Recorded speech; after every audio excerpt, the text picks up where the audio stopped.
Atenção! Começa agora uma teleaula de História do Ensino Fundamental. Você vai assistir a teleaula de número 40. Bons estudos!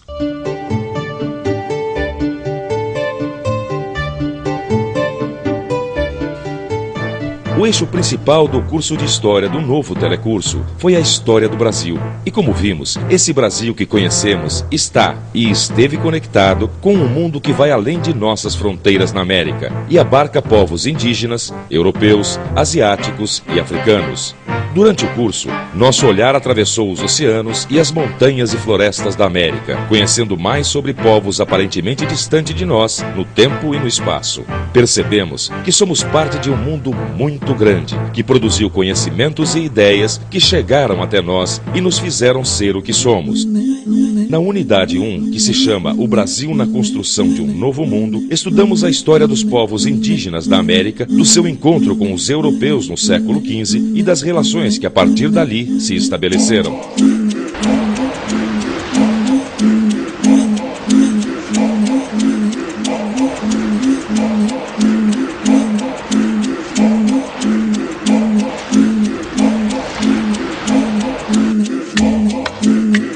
Conhecemos também a importância dos povos da África e do Oriente na formação de Portugal e a história desses europeus antes de chegarem à América Portuguesa, o futuro Brasil.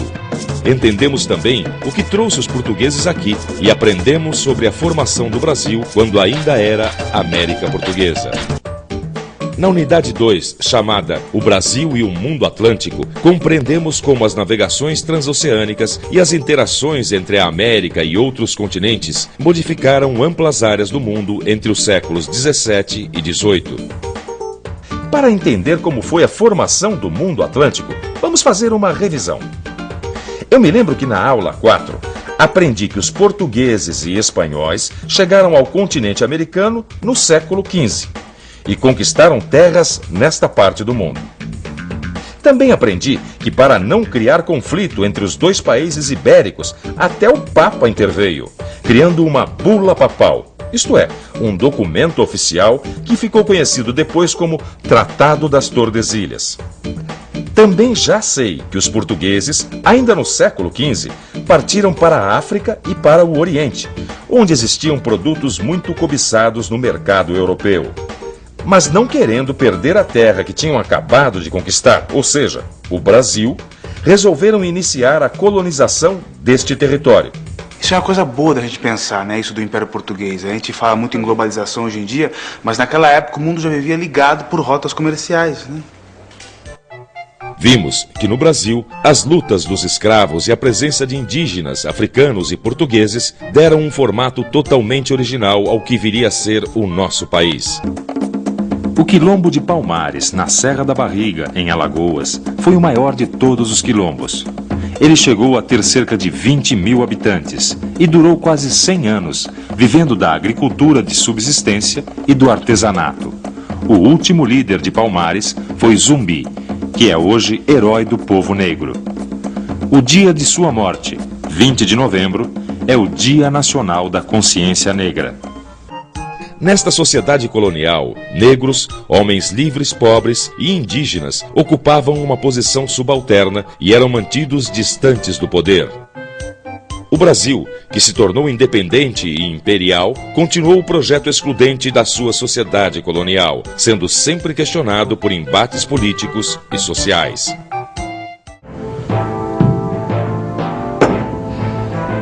Nós do Partido Republicano somos contra essa história do poder ficar todo concentrado nas mãos do rei.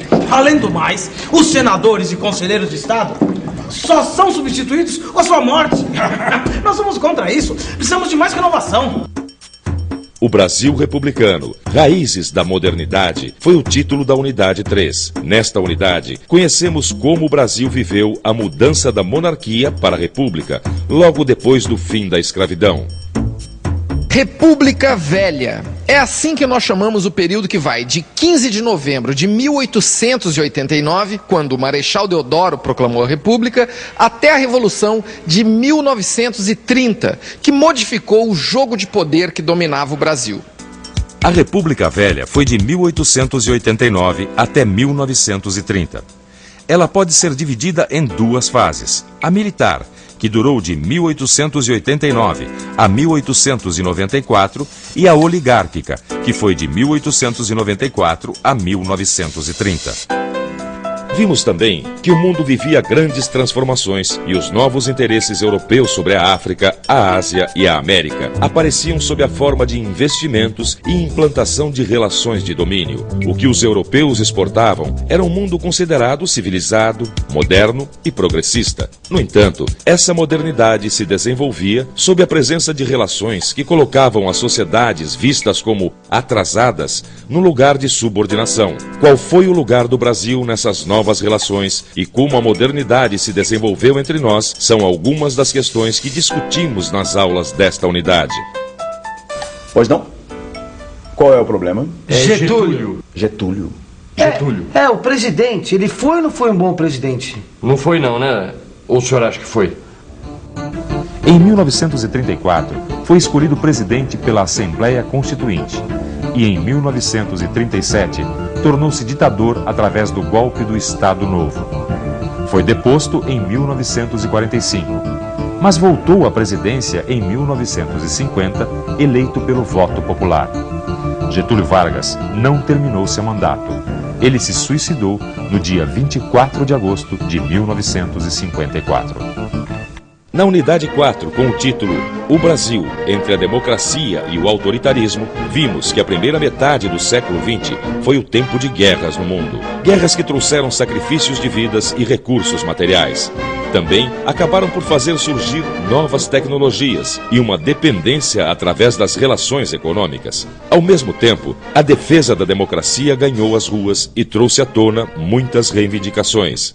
Aprendemos que o Brasil viveu esse período como um tempo de participação política e questionamento da ordem social conservadora e desigual. Assim, no Brasil como no exterior, as forças da ordem resistiram duramente à realização dos projetos de liberdade e maior igualdade social.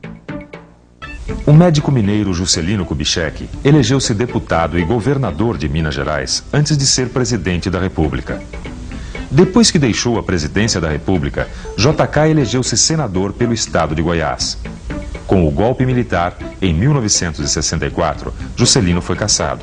Isto é, teve seus direitos políticos suspensos por 10 anos. Você se lembra dessa música? Foi a música tema da campanha que elegeu Jânio Quadros presidente da República. Apesar de ter sido eleito com a maior votação obtida por um político até aquele momento, Jânio renunciou, mergulhando o país em grave crise institucional, que acabou resultando no regime militar. Apesar de os militares terem assumido o poder, eles não pensavam todos iguais. Dois grupos disputavam os rumos da chamada Revolução. Os moderados, com aspirações liberais, e os da chamada linha dura, que queriam endurecer cada vez mais o regime. É neste clima que se desenrola o governo do Marechal Castelo Branco. Com as eleições de 1965, o governo militar tem uma grande surpresa. A oposição vence as eleições em estados importantes como Minas e Guanabara. Para ser aceito pelo povo, esse regime tinha que ter sucesso em desenvolver o país e dar melhores condições de vida para a população. Usando o discurso de que era preciso ter estabilidade política para se desenvolver, esse regime reprimiu qualquer manifestação contrária a ele e acabou provocando um dos momentos mais duros da nossa história, os chamados Anos de Chumbo. A unidade 5 do curso de História se chamou O Brasil buscando novos caminhos no mundo globalizado. Nesta última unidade, compreendemos como as grandes transformações ocorridas no final do século XX mudaram o mundo. Vimos também que as últimas décadas do século XX vieram cheias de esperanças para os brasileiros. A vitória na luta contra a ditadura e a redação de uma nova Constituição anunciaram um tempo de liberdade no nosso país. 6 de março de 79. Assume o governo o último presidente do regime militar, João Figueiredo. Conhecido como general da abertura política, Figueiredo, já em seu discurso de posse, se propunha a dar continuidade, ainda que lenta e gradual, ao processo de abertura política. A anistia foi aprovada no Congresso Nacional em 1979 e possibilitou o retorno ao país de muitos exilados, que voltaram ao cenário político integrando os novos partidos. Na década de 80, os brasileiros voltaram a eleger prefeitos de todos os municípios, governadores de estado e o presidente do país. Em uma eleição indireta, Tancredo Neves, candidato da oposição, foi escolhido para ser o novo presidente do Brasil. A Nova República, como ficou conhecido o futuro governo de Tancredo Neves, era a esperança de uma sociedade mais igualitária, mais justa, mais livre. Doente, o presidente Tancredo Neves não tomou posse. Em seu lugar, assumiu o vice-presidente José Sarney. Com a morte de Tancredo Neves no dia 21 de abril de 1985, a Nova República se iniciou sem o seu maior articulador. No início do governo José Sarney, o Brasil enfrentava uma séria crise econômica, que se iniciara ainda na década de 70. Mesmo assim, foram dados passos muito importantes para o fortalecimento do regime democrático. No dia 5 de outubro de 1988, foi promulgada a Constituição do Brasil, que em seu primeiro artigo definiu que o país teria um regime político democrático e presidencialista. As eleições presidenciais de 1989 foram realizadas em um momento de inflação alta, a conhecida crise econômica que o governo Sarney não conseguiu combater. No primeiro turno, foram mais de 10 candidatos concorrendo à presidência da República. Depois de uma campanha que contou com grande participação da sociedade e dos meios de comunicação, Fernando Collor de Mello derrotou Luiz Inácio Lula da Silva e foi eleito o primeiro presidente da Nova República. A mobilização da sociedade na defesa de seus direitos foi fundamental para influenciar os rumos da política e da história. Em várias cidades brasileiras foram realizadas grandes passeatas exigindo o afastamento do presidente. Nelas, a participação dos estudantes foi fundamental. Os cara-pintadas, como ficaram conhecidos, entraram para a história brasileira. Com a renúncia de Collor e a posse do vice-presidente Itamar Franco, formou-se um governo com o apoio de importantes partidos políticos. Tudo para restabelecer a normalidade democrática e conduzir o Brasil até as próximas eleições. Com o sucesso do Plano Real, Fernando Henrique Cardoso derrotou Luiz Inácio Lula da Silva nas eleições presidenciais de 1994.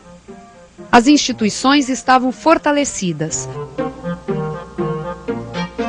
Pela primeira vez se diminuiu a desigualdade no Brasil. E não apenas a desigualdade, mas se houve a promoção social das camadas mais pobres, que hoje não são a maioria. A maioria é chamada classe C, aquela que tem um nível de vida mais alto. Só isso já garantizaria o caráter social inédito do governo Lula. Mas a construção da democracia não se faz só com eleições, né? Não? Não, claro que não. A participação do cidadão na vida da comunidade é muito importante. E ainda bem que isso já está acontecendo. O Brasil entrou no século XXI buscando um caminho para reduzir a desigualdade social e se transformando para participar ativamente do mundo globalizado. Um mundo cada vez mais próximo, conectado e atravessado pelas questões ambientais que desafiam a humanidade nos tempos contemporâneos. O curso de História do Ensino Fundamental termina aqui. Mas aprender história não para nunca. A história está nos livros que lemos, nos filmes que assistimos, nas histórias que ouvimos e em tudo à nossa volta. Pegue o seu livro de estudos e o que aprendeu aqui e continue seu aprendizado. Até a próxima!